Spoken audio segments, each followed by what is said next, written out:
Alright, so this is all.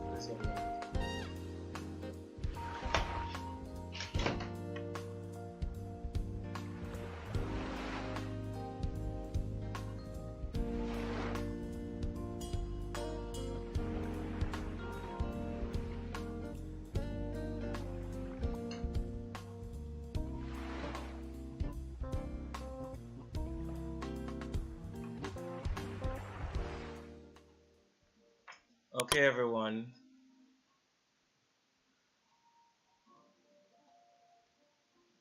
Okay.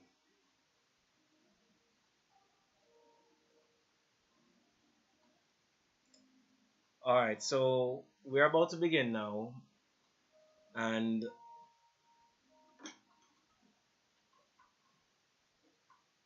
I was trying to get my audio fixed. There's something that's going on with my audio, unfortunately. And I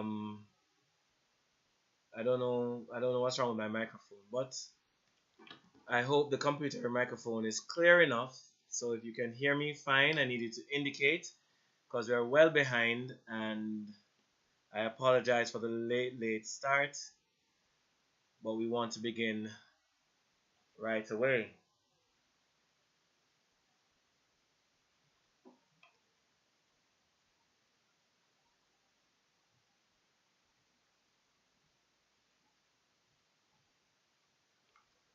So I'm going to encourage you to just indicate in the chat that you can hear me fine so that we can begin.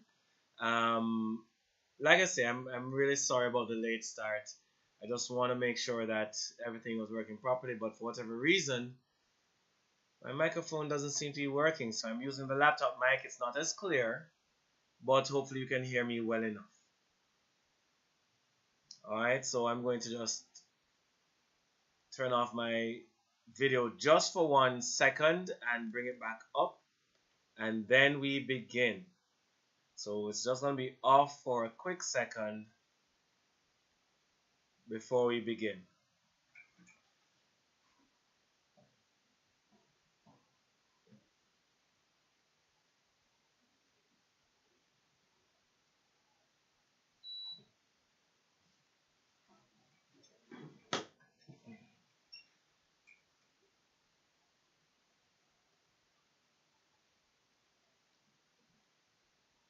Okay.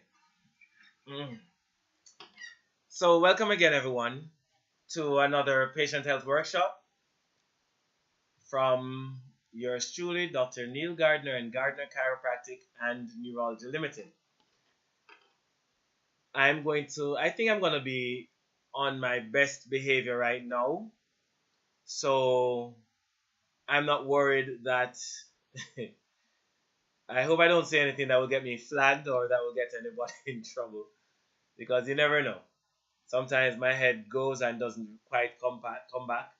So first things first, I'm going to ask that if you have not yet done so, please indicate your name in the chat so that we know that you are joining us or listening in.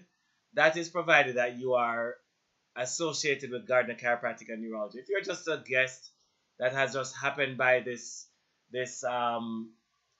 presentation, feel free to stick around for as long as you desire. You do not need to indicate anything. Just be here to, enjoy yourselves. So today's topic is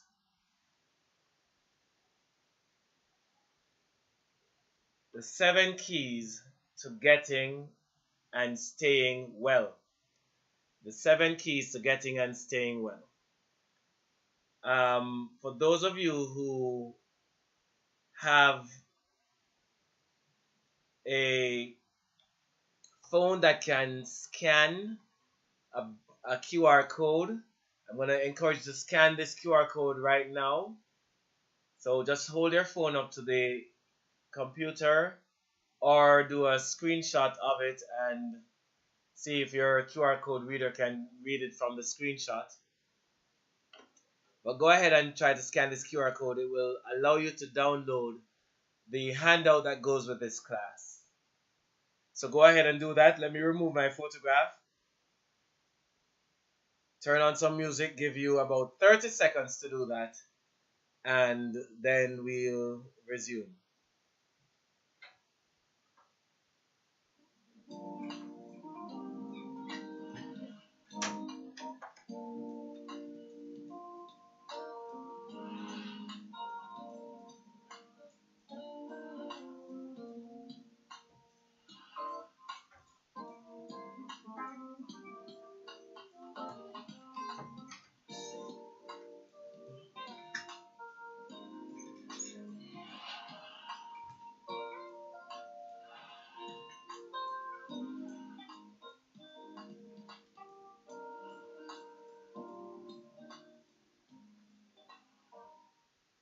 All right, so let us begin, shall we? So, as I had indicated before, the topic is the 7 keys to getting and staying well. And I'm just going to run through them one by one and try not to rush too quickly. And if you have any questions, feel free to indicate it in the chat so that we can all benefit. I'm going to ask, though, that as we are using the chats, that we are respectful of everyone else's opinions and we do not try to malign anyone, because that's the quickest way to get yourself booted off, and I don't want that to happen. Certainly not to anyone I know. So let's keep it nice and orderly, shall we? And if you disagree with anything I say, I welcome your comments as well. And I'm not about any kind of a dictatorial thing. I don't mind if somebody disagrees, but it's how we disagree with each other, because we can still have a differing of opinions in a tasteful way. So I'm going to ask that we're tasteful in all that we do. So let's understand the different keys to getting and staying well, and hopefully through this class it will give you some information that will help you to make wise choices for yourselves, for your families, as it pertains to what you choose to do for your health, for healthcare. So sick care versus healthcare is the first key. And it's important that we understand that there is a difference between what we call the healthcare system and the focus of this healthcare system. Because of the name healthcare system or healthcare, persons assume that the primary goal is to help people to achieve or optimize their best state of health. And the reality is that the system is not designed to increase or to optimize your state of health. It is responsible for some amount of health parameters, but for optimizing health, that's not the goal. And so, why do I say that? If the goal is to optimize health, then the choices or the policies that are put in place as it relates to healthcare organizations, whether it's a hospital, a doctor's office, whatever the case is, the choices that are made will always be made to improve the person's state of health in all dimensions. Remembering that health is not merely the absence of disease. It's not merely the absence of disease. It is a reflection of their total mental, physical, spiritual, um, you know, vitality, if you will. That's what true health is.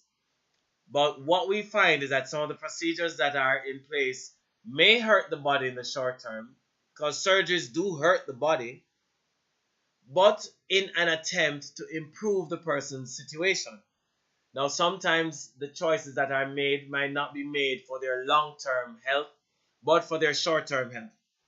And so, if it is that somebody might be in an accident, for example, you may have to amputate the person's leg or amputate an arm. That's not healthy for the individual, but it might be necessary to save their lives. So it brings me to the point of what is the system about, what we call the healthcare system. The system is designed to do two things, and two things primarily. One is to save lives, And the second is to ease suffering. So if somebody is suffering from a mental condition, they may be prescribed medication that may, in the long term, damage their health in some other way, but it will ease the person's state of suffering right now. You may hear somebody with a condition like rheumatoid arthritis or some other malady, and they're given medication to um, somewhat relieve some of their immediate pains because they're suffering with pain. The medication might ease their pain, but at the same time, it may shut off their immune system. They may get sick. They may develop cancers as a direct result of the treatment, but it eases their suffering. So, my goal as a practitioner is to see and to try to, wherever it's possible, preserve the person's current state of health while trying to improve their situation rather than sacrificing one health parameter for another. And I think that's a good attempt, but it's not always possible.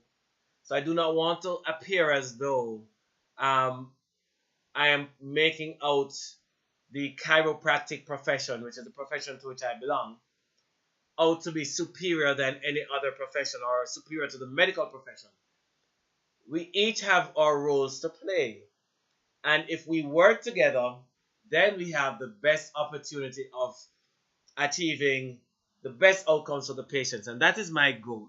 So I always look forward to working with our medical counterparts so that with the interventions that they can do and the interventions that we can do, we can bring about immediate benefits while preserving long term health and wellness. I hope that makes sense.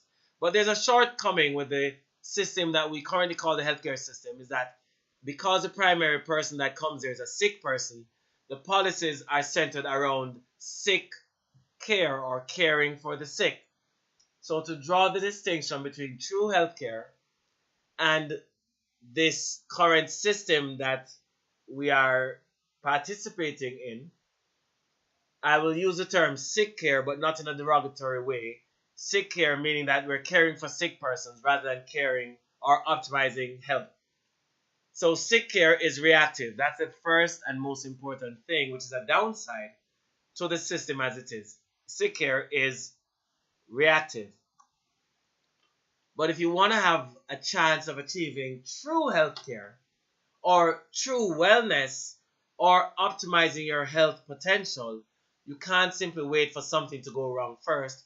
You have to prevent things from going wrong in the first place by making choices or changes to your lives before something goes wrong. So this is what we call being proactive in your approach as opposed to being reactive in your approach. Now, there's a problem with the current healthcare system as it exists. And the biggest problem with the healthcare system is the cost.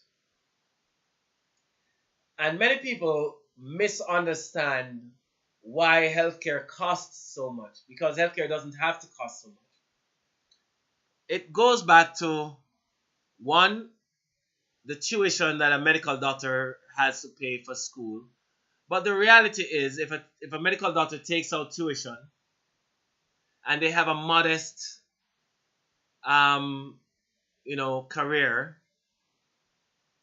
earning modestly, they can, in reality, pay off their tuition in 5 to 10 years, their entire tuition, with a modest, practice. With a really booming practice, it can go quicker. With a practice that's kind of not going so hot, it can take a little bit longer, but 5 to 10 years. So the real cost of healthcare is not about the cost of the education of our doctors. That's not the biggest cost. That's not why an operation costs what it does. That's not why certain types of medical procedures cost what they do. Yes, you do pay for the professional services. However, that's not where the true cost comes in. The true cost comes in when you're talking about the insurance that doctors have to pay against litigation. That is where the cost for healthcare really goes up. So I used to be insured when I was in the US by a company. Unfortunately, they do not operate outside of the local jurisdiction of the United States, which is where I was practicing initially. So they would not insure me here in Jamaica. But that insurance has a cost, and the cost that your doctor pays for insurance has to be factored into the cost that he or she will charge for their services. And so you will find that these, and what's interesting to note is that the cost that you pay for insurance is determined by the risk of injury or the risk of legal action against you during the course of your career. That's probably the biggest thing that drives up the cost. So somebody who is just a general practitioner or a primary care physician might not have very, very high insurance premiums to pay. Whereas a surgeon, like a neurosurgeon or a cardiothoracic surgeon, their fees are their insurance is through the roof, because if they make a mistake, they could potentially be sued. And if they're sued, then it's the insurance company that has to provide attorneys or help to cover the legal costs of the suit and the payouts to the injured party. So what we find is these things go in. But I want to make an interesting observation here that many people are probably not aware, and that is that chiropractors are amongst the are in the lowest, how do you say it? The premiums for chiropractic services, or the premiums that a chiropractor has to pay, are among the lowest in all of healthcare. What does that mean? It means that chiropractors are among the safest of all branches of healthcare, which is interesting because one would think quite the opposite because of the bad information that's being shared by some persons who have an alternative agenda. And clearly, it's not about helping patients, it must be about protecting some own personal interest. I don't understand why else they would say things like they say, and I've been privy to some of the things that I've heard that others say. But they're wonderful mainstream providers who are supportive of different branches of healthcare, and they understand that working together will help the patients benefit tremendously. And I have quite a few medical doctors that I work closely with that if they have a problem with a patient that they can't help with, that they think my services might be of benefit, they'll refer the person to us and we will see if we can help, and we'll co-manage sometimes. Sometimes I have to do my part, they do their part, and the patient benefits.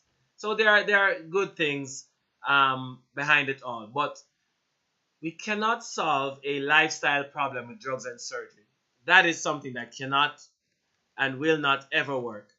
And unfortunately, many people, that's what they do. They try to apply um, a chemical solution to a physical problem. An example of a physical problem is you fall, you have an injury to your spine that is not something that requires surgery, but it may have caused a bone to shift out of place. It may cause a disc to slip, as they say. It may cause a nerve to become pinched or impinged, in which case medication will do nothing to address any of those issues. However, medication is often the first, um, the mainstay treatment. Why is it? Well, there are many medications that can temporarily ease a person's suffering. But unfortunately, I think there are some providers who believe that taking a muscle relaxant, for example, when somebody's in a whiplash accident, is actually doing something good for the patient, other than easing the pain temporarily because of reduction of the muscle spasm. Or they may think that giving the person an anti-inflammatory is benefiting the patient in the long term, or giving them a corticosteroid injection is benefiting the patient in the long term. And I can understand why they would think that, and that's because of their training. But the reality is that many of these interventions, especially if they are good at reducing the patient's pain, will one, cause the patient to defer seeking help for longer, which gives the problem a likelihood of getting worse, a higher likelihood of getting worse before intervention or proper intervention is sought. I've had many people come to me that I wish they had come to me 10 years earlier.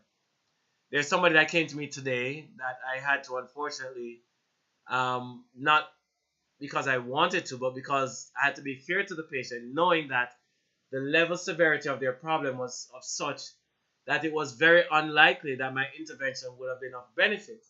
And I can't, if I'm aware of that, seek to take the person's money if I don't think that my intervention is going to be of any benefit. But that same situation, if they had come to us 10 years earlier, maybe there's something that we could have done at that point that could have been of benefit to the person. And I hate being in that position because I hate not being able to help people. And it's really tragic sometimes. It's really tragic sometimes.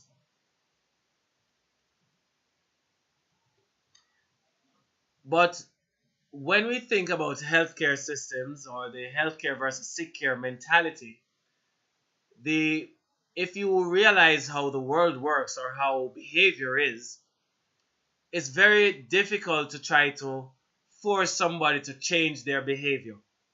The best way to change someone's behavior is to change their mindset.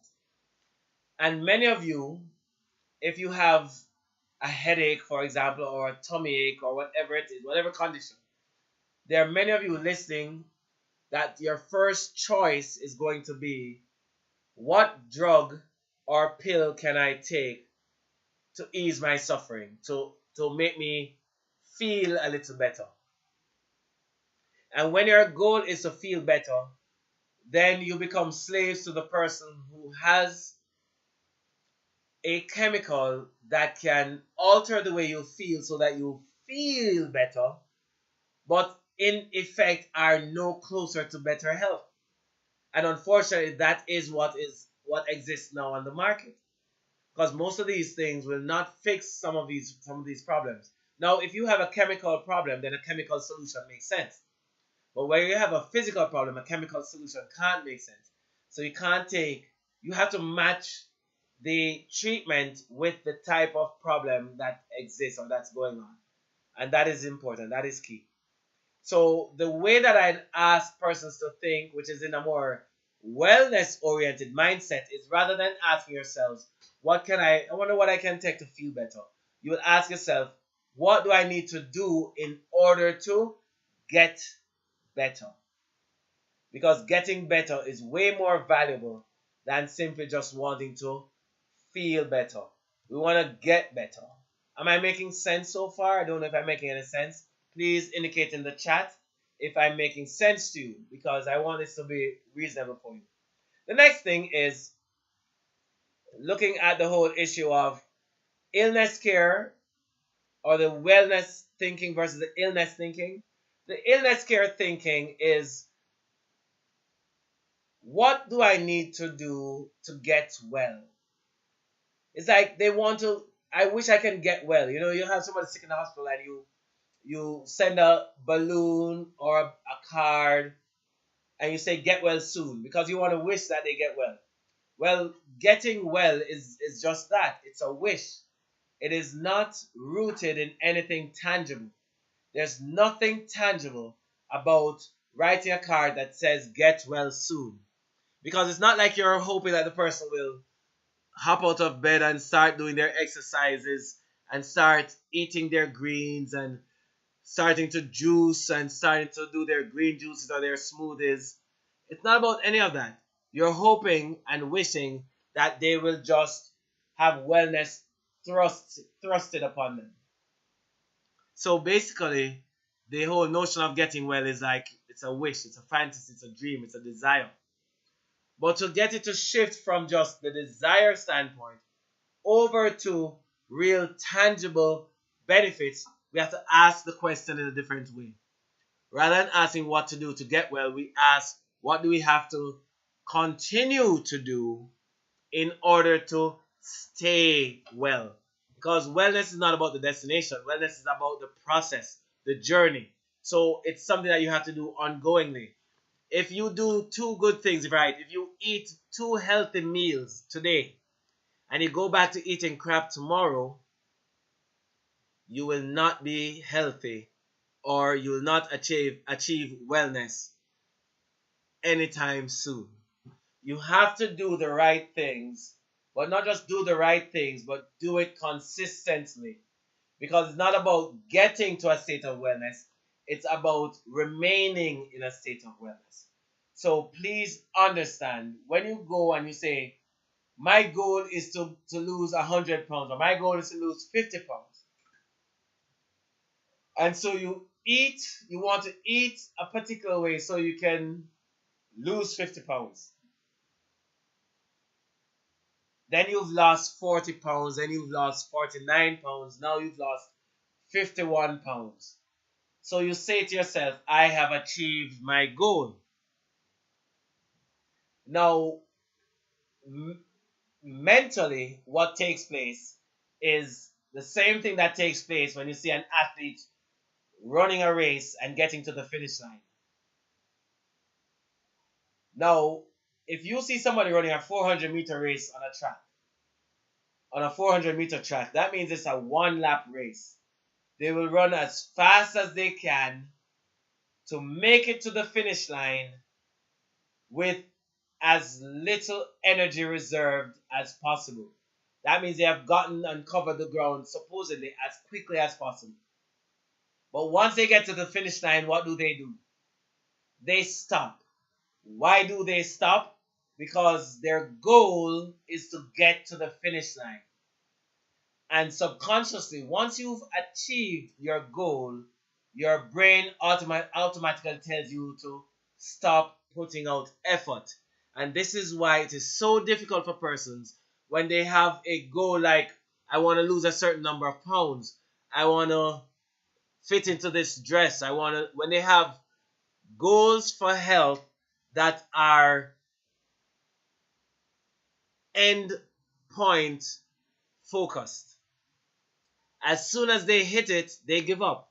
Or worse yet, if they don't see themselves hitting it, they give up. If you're saying, I'm going to eat to lose 50 pounds, and you want to do that by 6 months from now, and you get to month 4 and you've only lost 2 pounds, or you've gained a pound, most people just give up. But if instead you recognize that eating a particular way will improve your health overall, which may include weight loss, and so you want to improve your health overall, and so you decide, I want my health to be as good as possible, and I know if I eat this way, I'm going to be as healthy as possible. There's no goal to have satisfied. Your goal is an ongoing process. It is being as healthy as possible. And you know that once you stop, your health is going to decline. So we try not to stop. And so these are things that I want people to start to understand. Right? And yes, George, it requires good discipline.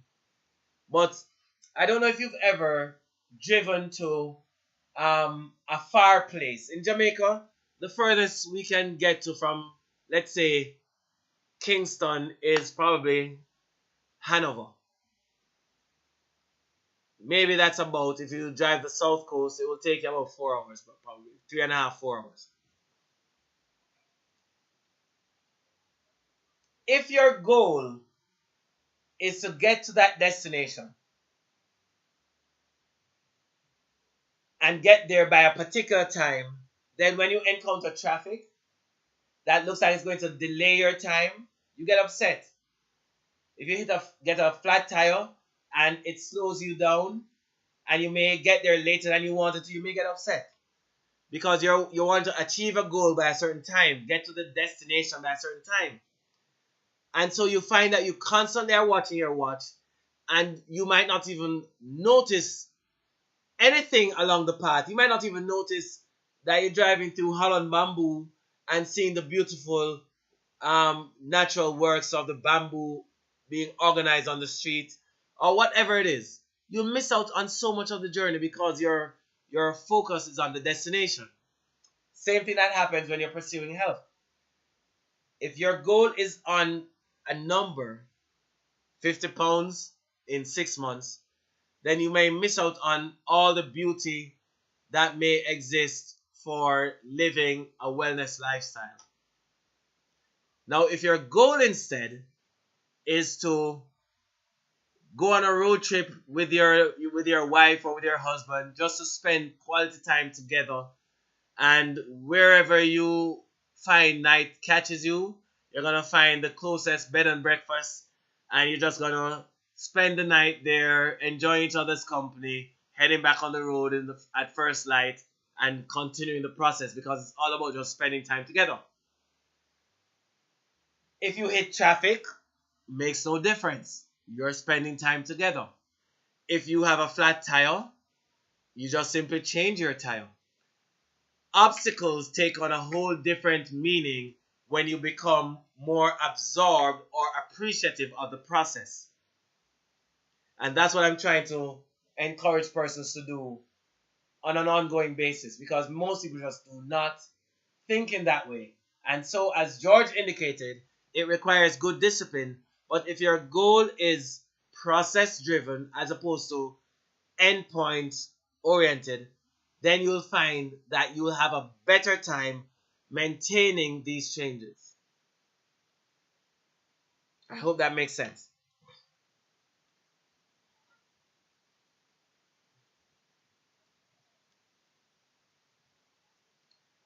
Now, one of our goals when we look at saying, um, measuring how well somebody's doing health wise, we look at how long they live. And we say, boy, this person lived to be 80 years old, so they must have been very healthy. Or this person lived to be 90, so they must have been very healthy. How long you live is really not a direct measure of how healthy you are. That has more to do with your relationship with the Most High God, your Creator. What we find, however, is the quality of that life has more to do with how you live. It's the quality of that life that's important. And so we say to persons, don't stress about how long you're living. Stress more about how well you're living. So you're making sure that you're enjoying your family, that you can play with your grandkids, that you can do this, you can do that, you can still work, you can still be productive, you can still offer good advice to your family, you still remember everybody, your faculties are about you. These are the things that make life worth living. And if you do the right things, you will achieve that. Have a better chance of achieving that. But I want to just point out very quickly that the difference between living a wellness lifestyle versus an illness lifestyle is a subtle change in your mentality, in your mindset. Instead of wanting to feel, get, stay, you switch it around to get, stay, feel. This is beneficial to us all if we were able to adopt this approach. Is pain a good thing or a bad thing? Who can tell us? And from this point forward, by the way, in case you're wondering, knowing that there are 7 keys and we're just on key number 2, you're wondering, is it going to take a long time to complete? And the answer is no. The first key sets the stage, it's a foundation. So once a foundation is secure, then the building will go up very quickly. You have a lot of people who build a building quickly, but it doesn't last because the foundation wasn't solid. So we've built a good foundation now. Let us see how we can take the building up to the 7th floor as quickly and efficiently as possible while not leaving anyone behind on the first floor. Are we ready? Let's go on. So, key number 2. Question. Is pain a good thing or a bad thing? Is pain a good thing or a bad thing?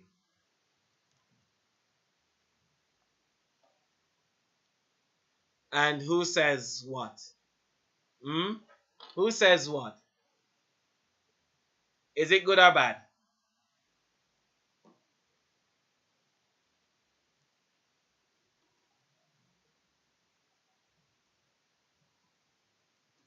Pain, I see people starting to come in with a few different answers here.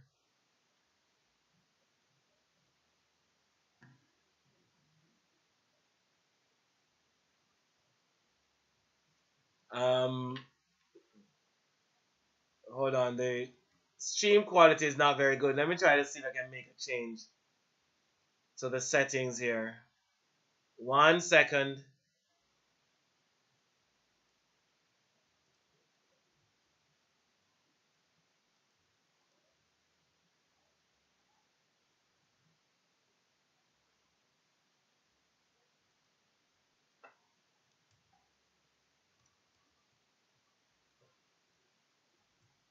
All right, so I hope that that change that I made fixes my video quality. I apologize that it was, kind of not the best. I think it's a little bit better now. So I'm seeing that we have the green light indicating that the connection is better. So let's move forward, right? Some say good, some say both. Here's the bottom line. Whether you think it's good or bad, it's not. I'm not gonna try to kind of change that, right? What I'm going to suggest is that you appreciate that there's a difference and a benefit to pain. The benefit to pain is that it alerts us that something has changed and requires our attention. We all know this, right?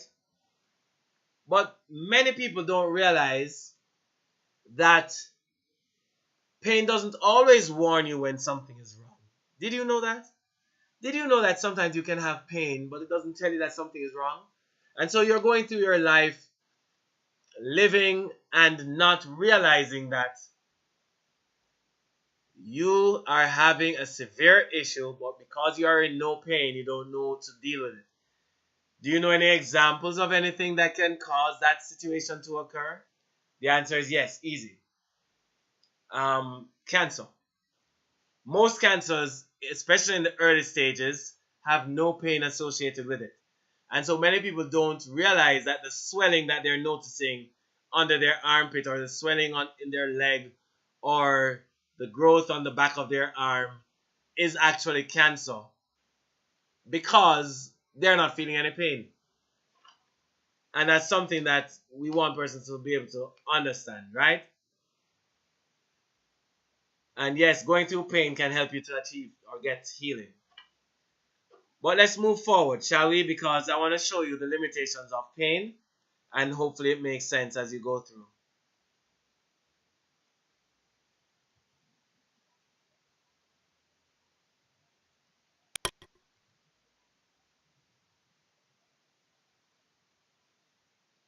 So pain cannot be trusted because it doesn't always warn you. So if you feel good, it doesn't mean that you're healthy. If you feel good, it does not mean that you're healthy. I have a lot of persons who come to me and they come because they're having some pain situation. We start working with them, the pain goes away, and then they decide that they're going to discontinue treatments because they're no longer feeling pain. And I can kind of understand that a little, but that behavior is based on a misunderstanding of how pain works. You see, when you have a problem, the problem has to get to a certain stage before pain is registered. And then after it gets to a certain level, then you start to notice pain. And as it gets worse, still the pain gets worse and so on. But when you start to get better, if you start to recover, the pain may go long before the problem has been resolved. And so if you discontinue the things that brought about the improvement of your situation, then guess what happens? The pain comes right back. Almost as surely as night follows day, as they say sometimes, right? So if you want to have good health, you have to have healthy function. We must learn to trust our function, not our feeling. Which functions are we talking about? The different systems of the body, and there are, I think there are 10 different systems labeled here. digestive, cardiovascular, integumentary, which is just the skin and coverings, respiratory, endocrine, reproductive system, excretory system, musculoskeletal, and nervous system, and the immune system. These are the different systems of the body. But did you know that one system is considered the master control system of the body?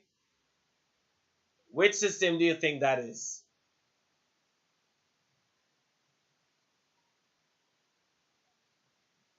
It's the nervous system. It's what's on the board.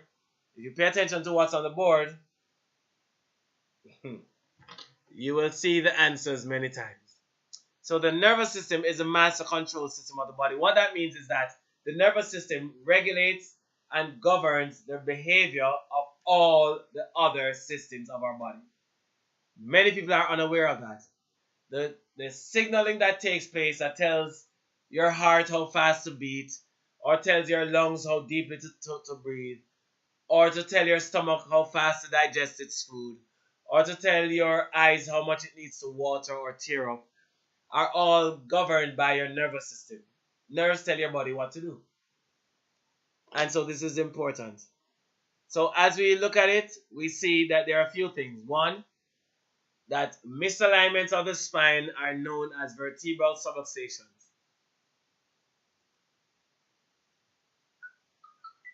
Misalignments of the spine are known as vertebral subluxations. And they cause nervous system dysfunction. They cause the nerves to break down. When you look at what we call a vertebral subluxation, this is where a bone gets misaligned. And so if you look at this middle bone here, that is the third bone down from the top. You will see that it is displaced backwards. Now there are openings in the back of the nerves, in the back of the bones, that allow the nerves to exit. There are openings in the back of the bones that allow the nerves to exit. That's these yellow things right here. And this red one here.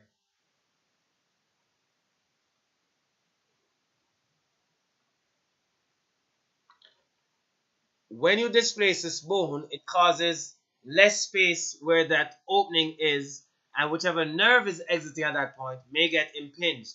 This is what we call a pinched nerve. This is what it looks like. This is what causes it. A bone shifting out of its normal alignment. And if you are able to restore this alignment, you are able to restore the function of the nerves. And since the nerves control the vast majority of functions in our bodies, this is one way that we're able to improve our overall health by simply making sure that our spines are as healthy as possible. And this is the premise of chiropractic care, to improve the spine of the individual. Now, stress is what causes our bodies to break down. And there are three types of stresses: physical, biochemical, and psychological. These three types of stresses is what governs how well we remain healthy.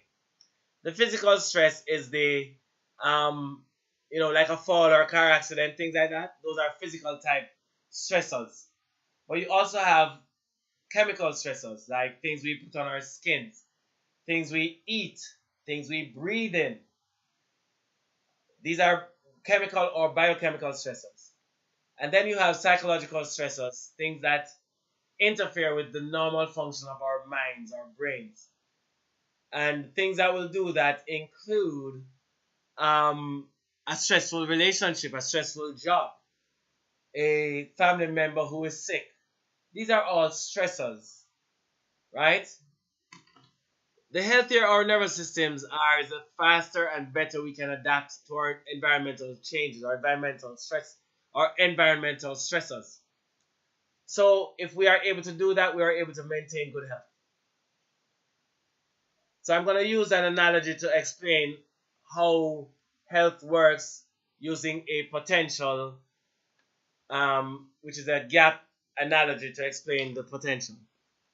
Now, if I use a gap analogy where we say gap meaning general adaptive potential, to explain the adaptive potential of every individual or the ability of a person to adapt to their environment, we can use a gap to do that. So when you look at a gap has a lower limit. It will also have an upper limit. And the space between the gap is what is the gap. Sorry, the space between the boundaries is the gap. Now, the higher up that upper limit goes is the closer the person is approaching vitality. But if the upper limit starts to drop down, the person starts to approach death. And this is something that's important because a lot of persons are breaking down every single day because of choices that they make, poor choices that they make. We don't want people to make poor choices and break down.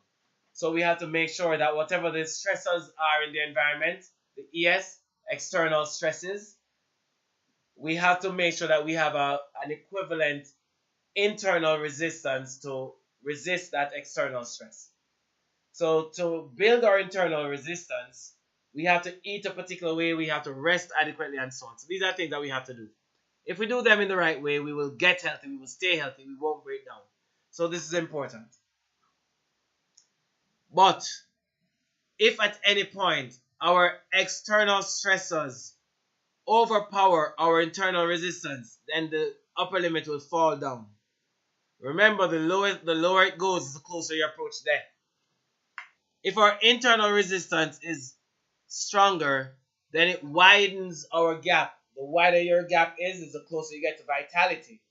The closer you get to vitality is the closer we get to optimal health, and the healthier we are. My job is to try to see how we can improve our abilities to adapt to our environment. If our experiences of life exists within the boundaries of our gap, we don't get sick, we don't break down, we do not falter. It is only when we experience something that taxes our system beyond which our bodies can respond. So that's when these experiences now exceed our upper limit of adaptation, our upper limit to respond. And in this case, it will happen if our upper limit falls. If your upper limit falls, then certain things that you were once able to resist, you can't resist anymore.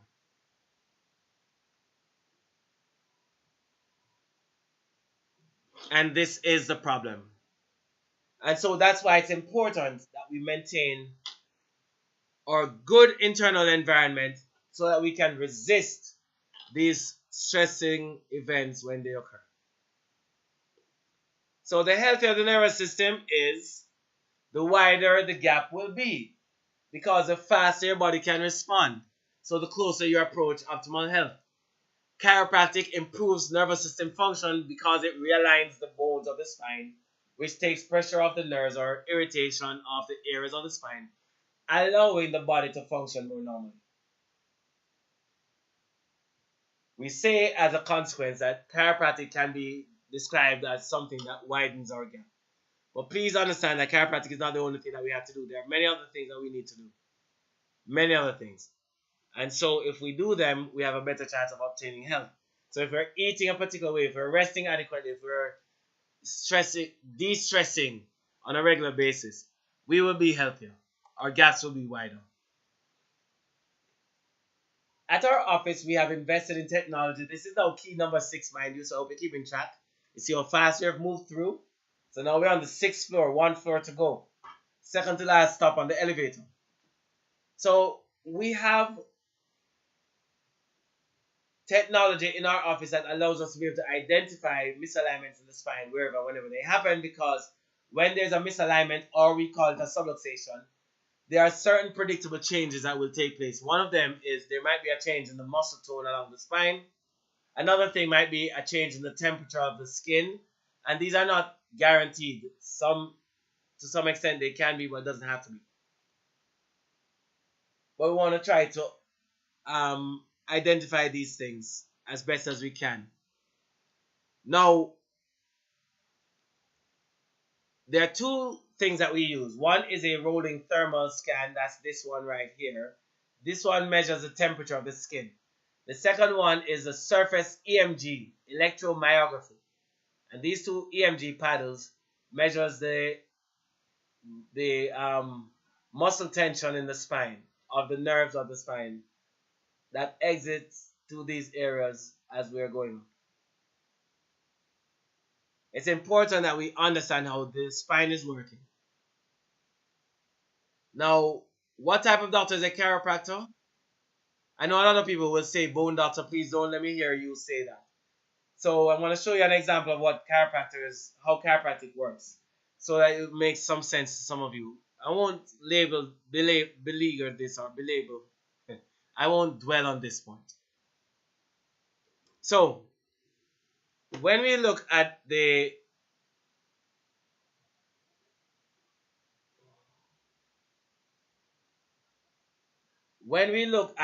spine, I'm going to try to show you some things here.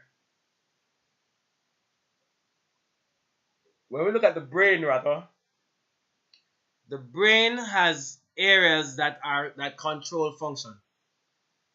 And if you look at this lady was given a task, and her task was she was given the task of wiggling her left ankle. That's the goal that she had, wiggle her left ankle.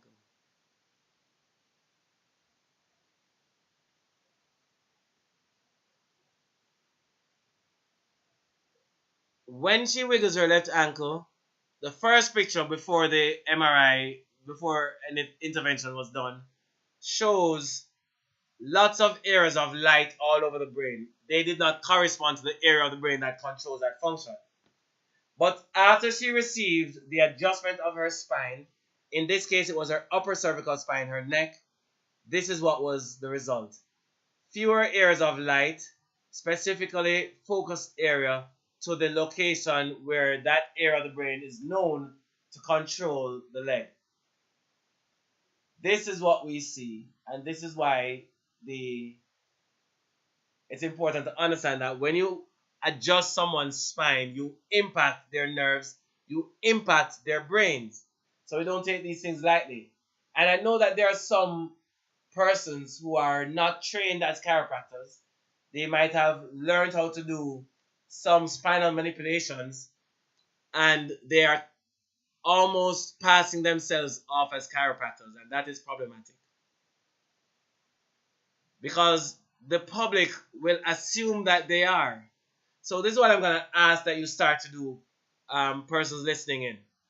If you go to someone's office and they claim to be a chiropractor, ask them please to show you their certificates. Because if you're in a practice, in a place of business where you're operating, usually you will have your certificates displayed so that everyone will know that you are, one, registered, two, you are legitimate, three, you go to a restaurant, you want to know that they have passed whatever inspections, food health inspection, or whatever. So they display these things. So because the adjustment can impact your brain function, you don't want anybody just doing things to you and they might not understand the consequences. So please, if the person is not a chiropractor, don't let them touch your spine. If they are not a chiropractor, do not let them touch your spine, please. Well, unless they are a neurosurgeon or an orthopedic surgeon, which in that case, by all means, that's what their training tells them to do.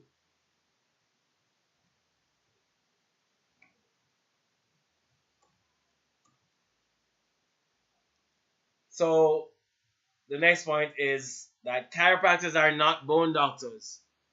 We are nervous system doctors because the work that we do impacts the nervous system way more than it does the bone.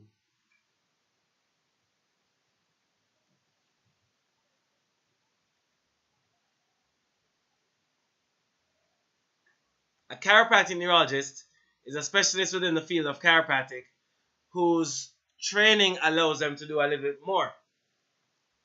All chiropractors are trained to realign the spine, but a chiropractic neurologist will have specialized training as well that allows them to retrain the brain itself.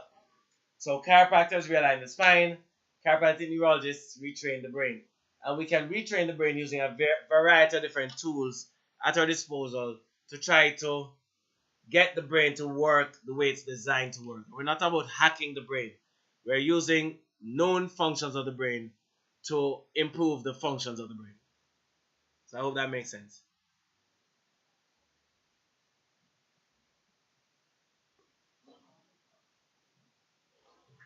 These are some of the conditions that chiropractic neurologists treat, and these are some of the conditions I have personally treated.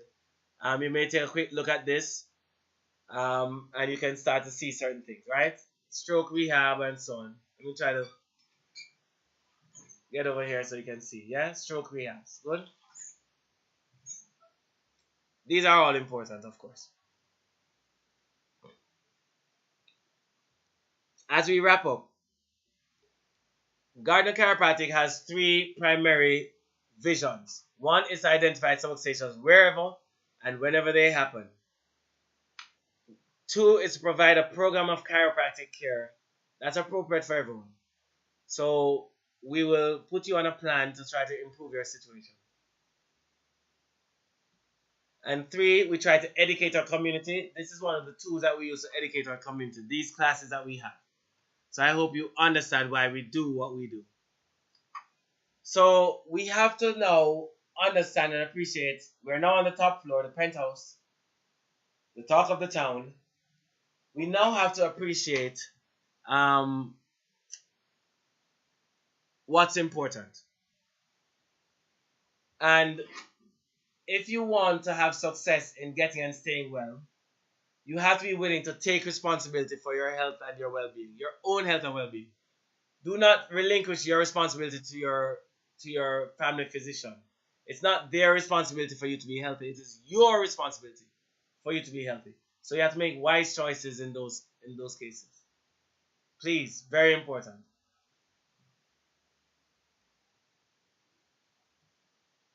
We have some video testimonials on our page, on our YouTube channel. Please tune in so you can kind of observe some of them, see if you like them, see if you learn from them, see if it encourages you or motivates you to get on the care.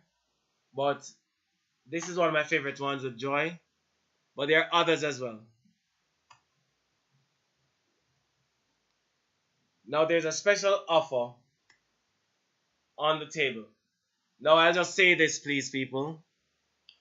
If you are on this call and you are in Jamaica or plan to be in Jamaica, you could take up this offer because I don't travel to treat, so you'd have to come here.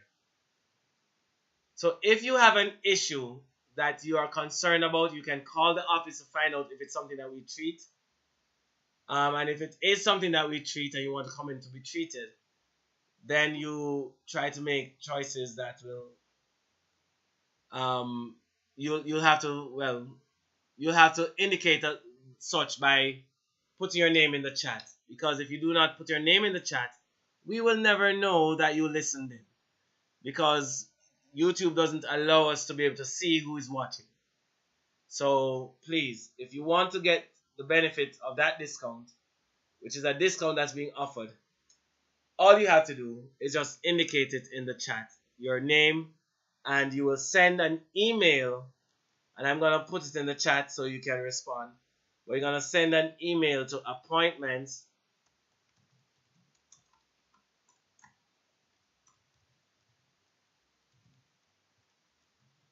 at gcnjamaica.com. Oops, sorry.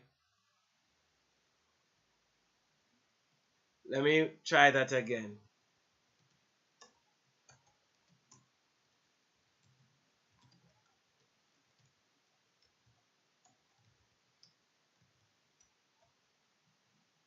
It's appointments at gcnjamaica.com. You do that and you will see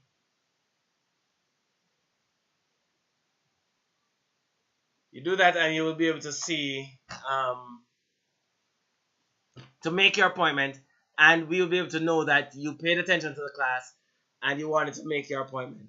Alright, someone will contact you, so make sure you leave your contact information in the email as well. But what will you get? If you're listening to this presentation, there are a few things that you will get. One is you get a discount of 40% off the new patient examination and neurospinal scan fees. That's a 40% discount, which is a considerable discount, right?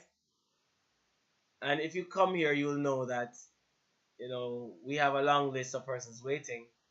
So we can't simply just say, you know, call this week if you want an appointment next week.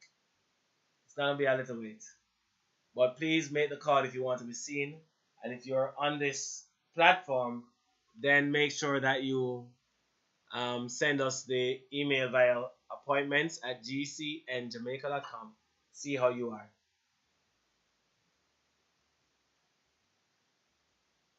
Finally, not just a 20% discount will you be offered for your update examination. That's if you're a current patient. But you'll also get 20% discount off one treatment per person that you refer. So every patient of ours who refers another person gets 25% discount for that person, for having referred that person. The 25% discount is off one of their treatments. Now, the good news is that the person that you refer as well will get 20%. So even though you can only get this for 40% discount when you attend this class, because I'm the one teaching, and since I'm teaching, I expect that the person will understand better. If you teach, then um, sorry, if when you teach, then you're not teaching as well as I would, and so you'll find that they might not understand as much.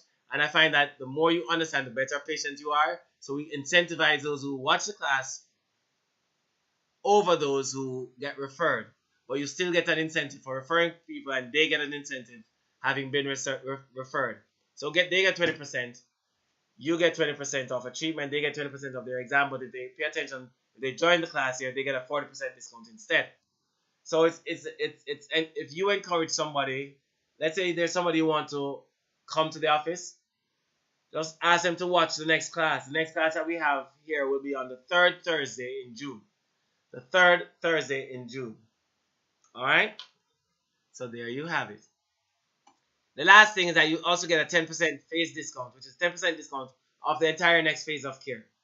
And that is usually about 12 treatments, is how long a phase of care is.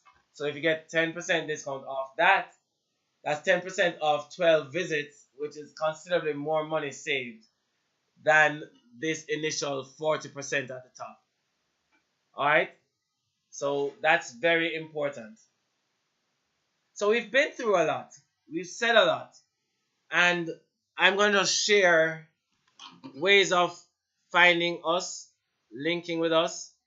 And so if you want to follow us online, you can go to our website. Our website is www.gcnjamaica.com.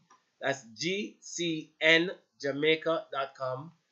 On Facebook, you may follow us as well. You may friend us on Facebook or follow our page at facebook.com/GCN Jamaica. Or you may join us on YouTube by going to the search engine and typing in Gardner Chiropractic. It takes you to our channel where you may subscribe to our channel. And I'm encouraging you to please subscribe to our channel. We will be greatly appreciative of that. We also provide, or we do a radio program once a week, every single week on Radio Jamaica 94 FM. That's RJR for some of you. And we do it also, we stream it as well on Facebook. So if you can't log in to us or watch us on RJR, you can log in via Facebook. You just go to facebook.com and type in Back to Health Talk Show. That's this bottom link here. Back to Health Talk Show. And that will take you to our page where we stream our videos live. Now, the video, what did I want to say? I don't remember what I wanted to say. Well, you can just watch us live on Facebook. Alright? And you'll be able to see us in studio. So either way you prefer, you're welcome to do that. But I encourage you to become a friend of both of our pages. Follow us on both our Facebook pages, the office page and the Back to Health Talk Show page. Oh, what I wanted to say as well was that Back to Health Talk Show is every Tuesday night at 8 p.m. Jamaica time for 1 hour, 8 to 9 p.m. Jamaica time, which I think is Eastern Daylight Time. I think that's, or it's Eastern Standard Time. I don't remember, but it is right now. America, the East Coast is 1 hour behind us, 1 hour ahead of us. Sorry. So right now in Jamaica it's 7:39 p.m. That's if you're watching it live. If you're watching it later on, it's some other time. So it will be 8:39 on the East Coast. It will be 7:39, the same time as us in the Central, and it will be 6:39 Mountain Time, and the Pacific Time is 5:39. So there you have it. Hopefully that helps. Not sure what time it will be in England and other places. So thank you so much for joining us and being a part of this presentation tonight. It was really good to be able to share with you. I hope that you learned something, and I hope that you appreciated having learned. Thank you very much, Cavell, um, for stating that it was very informative. I'm glad that it was for you. I hope it was for others as well. But we're so grateful to have had you join us, and we do this every third Thursday of every month. Unless, of course, it's a public holiday or something, and I might want to give you guys a break. Or if it's, I don't think we do it it depends. We might not do it the third Thursday in December because of how close it falls to Christmas. So we usually give a little break then, but it depends. So we'll see. We'll find out. We'll see how it goes. We'll see how it goes. But tune in again for the next class, which will be June 16th. Supposed to be at 6 p.m., but it will be closer to 6:30 before we get started. I like giving a little time for persons to be able to log in and join us. So thank you so much for your help. Thank you so much for participating. Thank you so much for the encouraging words. I wish you all the best, and do take care of yourselves. I and make sure that your name is in the chat quickly because I'm about to stop the stream. So thank you. Have a wonderful night, and God bless you.